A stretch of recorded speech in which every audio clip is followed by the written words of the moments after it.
Hello साथियों, मैं BL लूणा मेरे यूट्यूब चैनल स्टडी टाइम में आपका हार्दिक स्वागत करता हूं। पिछली क्लास में हमने ध्वनि सिद्धांत के बारे में पढ़ा जो आचार्य आनंदवर्धन ने दिया था। उसके बारे में अच्छे से देखा, जितने एग्जाम में उससे संबंधित क्वेश्चन बनने वाले थे उन सभी पॉइंटों पर हमने चर्चा की। आज इस क्लास के अंदर हम वक्रोक्ति सिद्धांत के बारे में पढ़ेंगे जो आचार्य कुंतन द्वारा दिया गया है। क्योंकि यहाँ हम संपूर्ण फर्स्ट ग्रेड का कोर्स करने जा रहे हैं, तो अगर आप मेरे चैनल पर पहली बार विजिट कर रहे हो तो चैनल को सब्सक्राइब कर ले, बेल आइकन को ऑल पे प्रेस कर ले ताकि जब भी मैं कोई नया वीडियो अपलोड करूं तो उसका नोटिफिकेशन आपको मिल सके। पिछली वीडियो अगर आपने नहीं देखी है तो उसके लिए मैंने एक प्लेलिस्ट बना रखी है जिसका नाम है फर्स्ट ग्रेड। उस फर्स्ट ग्रेड के नाम से जो प्लेलिस्ट है उसमें सारे वीडियो कंटिन्यू है, आप जाकर उसको अच्छे से वॉच कर सकते हो। किसी भी प्रकार का डाउट कंफ्यूजन लगता है तो आप मेरे को कमेंट कर सकते हो। वीडियो अच्छी लगती है तो इसको लाइक करिए, अच्छा सा एक कमेंट जरूर करें। बिना समय गंवाए शुरुआत करते हैं वक्रोक्ति सिद्धांत की। यानी वक्रोक्ति सिद्धांत है क्या? तो एक साधारण सी भाषा में हम बात करें तो एक जो टेढ़ी उक्ति यानी एक जो अलग अर्थ देने वाली जो उक्ति हो उसको हम वक्रोक्ति कहे, जो टेढ़ा कथन हो उसको हम वक्रोक्ति कहते हैं। क्योंकि वक्र धन उक्ति इस शब्द से इसका निर्माण हुआ वक्रोक्ति का, ठीक है। जिसमें लक्षणा शब्द शक्ति की हम बात करें तो वो काम में आती है।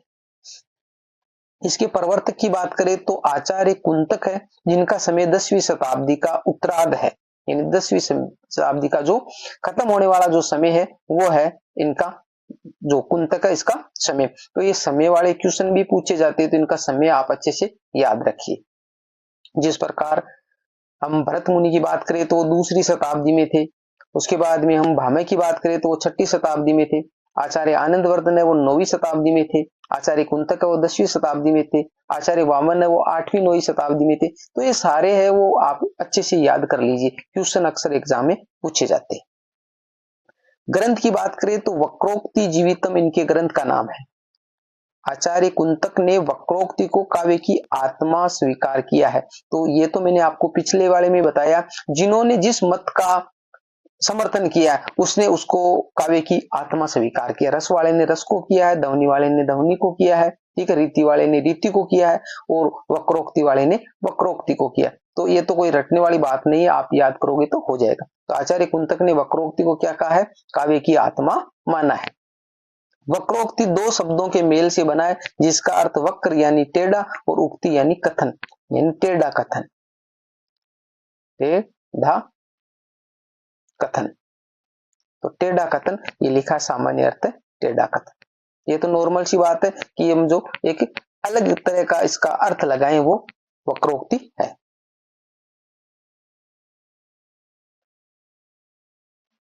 वक्रोक्ति से एक सामान्य कथन भी आकर्षक और चमत्कार पूर्ण लगने लगता है।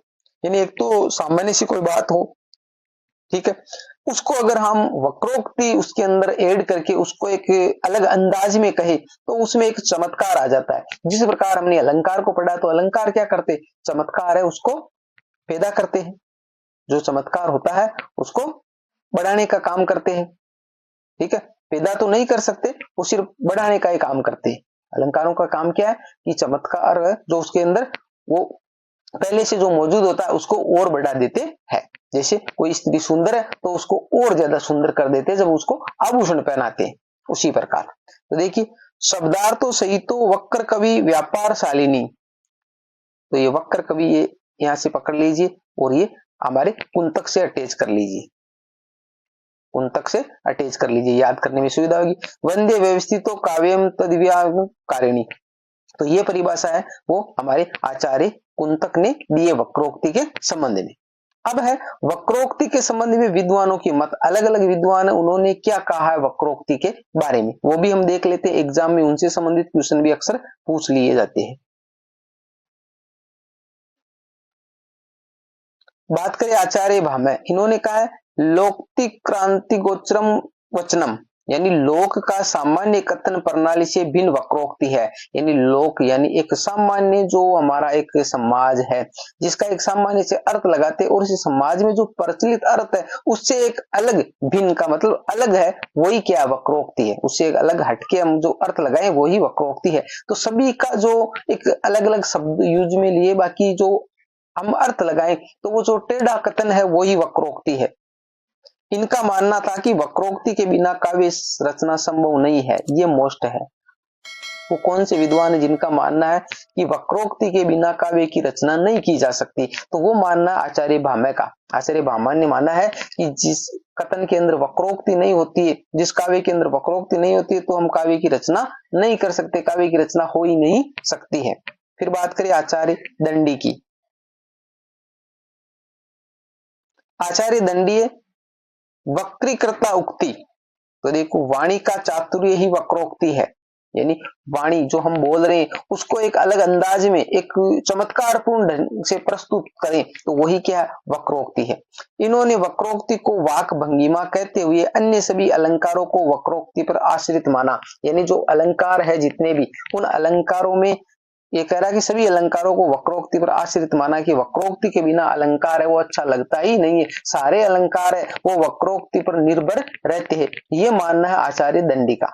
आचार्य दंडी का यानी आचार्य भामह ने माना है कि जब वक्रोक्ति ना हो, तो हम काव्य की रचना ही नहीं कर सकते, काव्य की रचना ही नहीं कर सकते। और आचार्य दंडी ने माना है कि जो सभी अलंकार है वो हमारे वक्रोक्ति पर आश्रित है, वक्रोक्ति पर निर्भर है। तो ये दोनों अलग अलग हो गए, आपको अच्छे से ध्यान में रखना है। आपसे पूछे कि वो कौन से विद्वान है जिन्होंने माना है कि जो सारे जो अलंकार है वो वक्रोक्ति पर निर्भर है, तो वो आचार्य दंडी ने माना है। और ऐसा कौन सा विद्वान है जिन्होंने माना है कि वक्रोक्ति के बिना काव्य की रचना कर ही नहीं सकते, तो वो है हमारे आचार्य भामह। अब बात करें आचार्य वामन की, जो हमारी रीति संप्रदाय के प्रवर्तक है। रीति संप्रदाय के प्रवर्तक है। आगे देखिए, इन्होंने कहा है सादृश्य लक्षणा वक्रोक्ति, यानी सादृश्य निबंधना लक्षणा ही वक्रोक्ति है। ये मानना है हमारे आचार्य वामन का। फिर आचार्य जो रुद्रट है, इन्होंने कहा है आचार्य रुद्रट ने वक्रोक्ति को दो अलंकार मानते हुए इसके दो भेद किए, एक काकू वक्रोक्ति और एक सलेश वक्रोक्ति। ये मोस्ट है, क्वेश्चन पूछा गया है। यानी जो वक्रोक्ति के दो भेद किसने किए? रुद्रट ने किए, एक काकू वक्रोक्ति और एक सलेश वक्रोक्ति।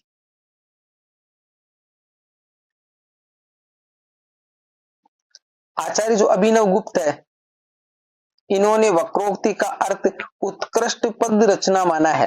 अभिनव गुप्त है, ये जो हमारे आनंदवर्धन थे ध्वनि संप्रदाय उसके संबंधित है। आचार्य आनंदवर्धन, आचार्य अभिनव गुप्त और आचार्य मम्मट जो एक ध्वनि के पक्ष के है, यानी पक्ष में है, समर्थन करते। तो इन्होंने एक टीका लिखी थी, उस टीका का क्या नाम है आप मेरे को कमेंट करके बताइए। आचार्य अभिनव गुप्त ने एक टीका लिखी थी, वो मेरे को कमेंट करके बताइए। तो इन्होंने वक्रोक्ति का अर्थ उत्कृष्ट पद रचना माना है। इन्होंने सभी अलंकारों को वक्रोक्ति के अंतर्गत समाहित किया है। यानी जो सभी अलंकार है वो वक्रोक्ति के अंतर्गत समाहित है। आचार्य भोज के बारे में देखिए, इन्होंने संपूर्ण वाग्मय को तीन भागों में बांटा, वक्रोक्ति, रसोक्ति और स्वभोक्ति। मोस्ट है। आचार्य जो भोज है उन्होंने संपूर्ण जो वाग्मय है, वाग्मय का मतलब साहित्य होता है, तो संपूर्ण साहित्य को तीन भागों में बांटा, एक तो वक्रोक्ति पे निर्भर, एक रसोक्ति पे और एक स्वभावोक्ति। आगे देखो, आचार्य जो रामचंद्र शुक्ल है उन्होंने कहा वक्रोक्ति लोक व्यवहार तथा शास्त्र में प्रयुक्त शब्दार्थ की योजना से भिन्न व कवि प्रतिभाजन्य चमत्कार से युक्त सहृदयों को आह्लादित करने वाली शैली है। देखिए आचार्य रामचंद्र शुक्ल ने जो परिभाषा दी है उसको थोड़ा अच्छे से देखते हैं। वक्रोक्ति लोक व्यवहार यानी लोक में जो व्यवहार है तथा शास्त्र में प्रयुक्त शब्दार्थ की योजना से भिन्न, यानी एक तो जो लोक व्यवहार में जो अर्थ चलता है, एक सामान्य सी कोई बात होती है वो, और दूसरी बात जो शास्त्र में प्रयुक्त शब्दार्थ की योजना से भिन्न, शास्त्रों में लिखे गए जो शब्द है उससे हटके अलग है। भिन्न का मतलब अलग। कवि प्रतिभाजन्य, कवि के अंदर कौन सी प्रतिभा है, चमत्कार से युक्त सहृदयों यानी उसमें एक चमत्कार पैदा करे। वक्रोक्ति का मतलब क्या कि उसमें जो एक सामान्य सा जो अर्थ है उसका एक अलग तरीके से अर्थ लगाकर उसमें एक चमत्कार सेट किया जाए, उसमें एक चमत्कार पैदा किया जाए। युक्त सहृदयों को आह्लादित करने, जो पढ़ने वाले हैं, जो सुनने वाले, उसको एक आनंदित करने वाली उक्ति है, वही क्या है, हमारी वक्रोक्ति। ये है आचार्य रामचंद्र शुक्ल के। तो ये परिभाषा है, ये आप अच्छे से दिमाग में रखिए। ये लाइन देकर पूछेंगे ये किसने कहा था, तो आचार्य रामचंद्र शुक्ल ने कहा था।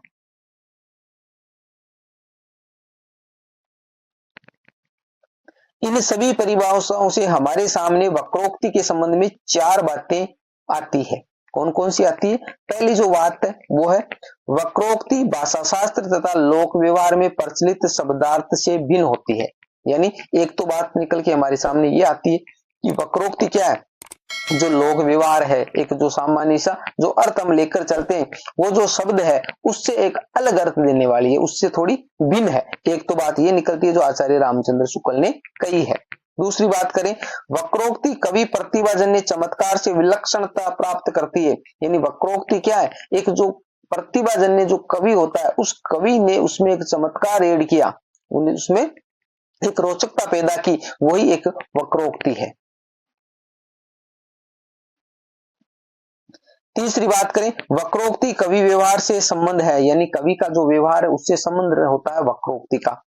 चौथी है, वक्रोक्ति सहृदय के हृदय में आनंद उत्पन्न करने की क्षमता रखती है। यानी वक्रोक्ति है वो एक जो साधारण सा जो अर्थ होता है उसमें चमत्कार पैदा करके जो सहृदय है, जो पढ़ने वाले उसको एक आनंदित करती है, उसको एक अच्छा महसूस करवाती है। तो ये चार पॉइंट निकल कर आते हैं इन जो सभी परिभाषाओं हमने देखी, उन परिभाषाओं के आधार पर। आगे देखिए, ये जो चार ये पॉइंट मैंने आपको बताए ना, इन पॉइंटों को आप अच्छे से दिमाग में सेट करिए। आजकल ऐसे क्वेश्चन पूछते, निम्न में से वक्रोक्ति से संबंध नहीं है, तो ये चार में से एक लाइन कोई दूसरी दे देगा, फिर आपको अच्छे से समझ में नहीं आएगा और आप उस क्वेश्चन को नहीं कर पाओगे। तो इसको अच्छे से आपको पढ़ना है। आगे देखिए, आचार्य कुंतक द्वारा वक्रोक्ति का विवेचन, यानी कुंतक ने क्या बताया वक्रोक्ति के जो प्रकार है वो देखते। वक्रोक्ति रेव वेदगद्भंगी वणिति रुचेते, यानी वेदगद पूर्ण विचित्र उक्ति ही वक्रोक्ति है। ये बात कही है हमारे किसने, आचार्य कुंतक ने। वक्रोक्ति का अर्थ है कथन की वह भंगिमा जो विलक्षणता से युक्त हो। यानी वक्रोक्ति का जो सामान्य से जो अर्थ हमने लगाया था कि टेढ़ा कथन होता है, तो यही बात ये कह रहा है। भंगिमा का मतलब जो आपने देखा होगा कि जो कृष्ण है, कृष्ण की एक फोटो है, जो वो एक बांसुरी लेकर थोड़े टेढ़े खड़े होकर रहते, तो एक भंगिमा युक्त वो एक फोटो है। तो वही ये कहने का मतलब जो टेढ़ा होकर जैसे खड़ा रहे, तो वो टेढ़ी जो कथन है, कथन की वह भंगिमा जो टेढ़ापन है उसके अंदर विलक्षणता से युक्त, यानी उसके अंदर एक अलग अर्थ पैदा हो, अलग एक चमत्कार पैदा हो, वही वक्रोक्ति है। आचार्य कुंतक ने वक्रोक्ति के संबंध में तीन बातें आवश्यक मानी है। कौन कौन सी? एक तो होता कवि कौशल, यानी कवि में वो कुशलता होनी चाहिए जो वक्रोक्ति को अच्छे से उस वहां जिस जो शब्द है उसमें वो अच्छे से सेट कर सके, उसमें एक चमत्कार पैदा करे, और एक वो उक्ति है। ठीक है, तो ये तीन चीजें आचार्य कुंतक ने माना है कि जो तीन बातें वो आवश्यक मानी है वक्रोक्ति में। एक तो कवि का कौशल, एक उसके अंदर चमत्कार, और तीसरी उक्ति। तो याद रखना ये। अब बात करें वक्रोक्ति के प्रकार या भेद, वक्रोक्ति के प्रकार या भेद। अब बात करें वक्रोक्ति के प्रकार या भेद, वक्रोक्ति के प्रकार या भेद। तो देखिए, आचार्य कुंतक ने वक्रोक्ति के 6 भेद बताए। कितने भेद बताए? 6 भेद बताए। अब 6 भेद में पहला भेद है वर्ण विन्यास वक्रता। इसको आपको अच्छे से दिमाग में रखना है, पूछे जाते हैं। वक्रोक्ति का आचार्य कुंतक ने कितने भेद बताए? तो 6 भेद बताए। पहला वर्ण विन्यास वक्रता, यानी वर्ण की आवर्ती हो। जिस प्रकार हम अनुप्रास अलंकार, यमक अलंकार की बात करें तो उसमें हो रही है। पद पूर्वार्ध वक्रता, यानी वक्रता पद के पूर्व भाग में हो, इसके 8 भेद बताए। पद पूर्वार्ध वक्रता है, उसके कितने भेद है? 8 भेद बताए। पद परार्ध वक्रता, यानी वक्रता पद के उत्तरार्ध में निहित हो, पद के जो लास्ट वाला जो भाग है उसमें निहित हो। वाक्य वक्रता, वक्रता वाक्य में हो, यह कवि की प्रतिभा पर आश्रित है। आपसे पूछा जाएगा जो वाक्य वक्रता है ना, वो क्या है? वो ये कवि की प्रतिभा पर आश्रित है। इसमें अलंकारों का विवेचन किया जाता है। कौन से? वाक्य वक्रता में। प्रकरण वक्रता, प्रसंग के औचित्य को प्रभावशाली बनाना ही प्रकरण वक्रता है। जो प्रसंग, जो बात हम कह रहे हैं, जो बात हम रख रहे हैं, उसको एक प्रभावशाली ढंग से पेश करना, जो बनाना, वही क्या एक वक्रता है, प्रकरण वक्रता कहा जाता है उसको। आगे बात करें तो प्रबंध वक्रता, प्रबंध में आई वक्रता को प्रबंध वक्रता कहा जाता है। जिस प्रकार प्रबंध काव्य होता है वो, तो उस पूरे काव्य में भी जो चमत्कार हो, एक टेढ़ापन हो, वो प्रबंध वक्रता कहलाता। तो ये 6 प्रकार हो गए हमारे सामने। वर्ण विन्यास वक्रता हो गया, पद पूर्वार्ध वक्रता हो गया, पद परार्ध वक्रता हो गया, वाक्य वक्रता हो गया, प्रकरण वक्रता हो गया और प्रबंध वक्रता हो गया। तो ये जो 6 प्रकार है, इसको आप अच्छे से याद कर लीजिए। जो हमारी वक्रोक्ति है उसके 6 भेद बताए गए हैं। तो ये एक छोटा सा जो टॉपिक था हमारा वक्रोक्ति से संबंधित, जो हमने अच्छे से कर लिया है। क्योंकि रस निष्पत्ति, साधारणीकरण, ध्वनि सिद्धांत और वक्रोक्ति सिद्धांत, इसको हमने कर लिया। आगे जो हम देखेंगे वो है हमारे सिलेबस के अंदर अरस्तु का अनुकरण सिद्धांत और लोजाइन्स का उदात्त सिद्धांत, और इसके बाद में मनोविश्लेषणवाद। और इसके 3 जो ये टॉपिक है, ये 3 टॉपिक करने के बाद में हमारा जो काव्य शास्त्र है वो कंप्लीट हो जाएगा। इसके बाद में जो रचनाएं दे रखी है, कुछ कहानियां है, कुछ निबंध है, वो हम आगे देखेंगे। और पीछे वाला हमारा कुछ सिलेबस छूट रखा, जो व्याकरण और उसके अंदर जो पत्र साहित्य है वो भी हम अच्छे से कर लेंगे। जिन्हें आपका अच्छे से मैं सिलेबस करवा दूंगा। जब तक आपका एग्जाम होता है उससे पहले पहले रिवीजन के लिए आपको अच्छा टाइम मिल जाएगा, क्योंकि शॉर्ट में मैंने बनाए। रिवीजन आप अगर करना चाहे तो पूरी क्लासों का रिवीजन आप 5 दिन में कर सकते हो। यानी क्लासेस जैसे मान लिया अभी 132-33 के लगभग ये क्लासेस चल रही है, परंतु ये इतनी छोटी छोटी क्लासें हैं कि आपको एक दिन में आप 10 क्लासें देख सकते हो। इतनी छोटी छोटी क्लासें, तो ज्यादा लंबा चौड़ा ये नहीं है, 10 से ज्यादा भी देख सकते हो। तो काफी जल्दी ये कोर्स आप कर लोगे। ठीक है, मिलते हैं अगली वीडियो में, तब तक के लिए जय भीम, जय भारत।